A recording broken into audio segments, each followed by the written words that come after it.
ఇప్పుడు మిగిలిన ఇంకొక కేజీని కూడా పోసుకోవాలి. ఇలా మొత్తం పోసి బాగా కలుపుకోవాలి.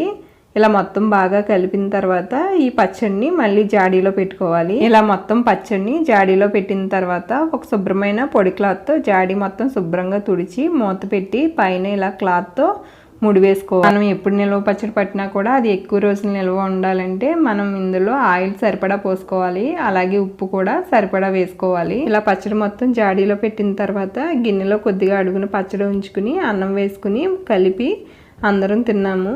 చిన్నప్పటి నుంచి ఎప్పుడు ఆవకాయ పచ్చడి పట్టినా కూడా ఇలా కొద్దిగా ఆవకాయని అడుగున ఉంచుకుని అన్నం వేసుకుని కలిపి తినడం చాలా ఇష్టం. ఇలా జాడీలో పెట్టిన ఈ ఆవకాయ పచ్చడిని మనకి ఎప్పుడు కావాలంటే అప్పుడు కొద్ది కొద్దిగా తీసుకుంటూ ఉండాలి.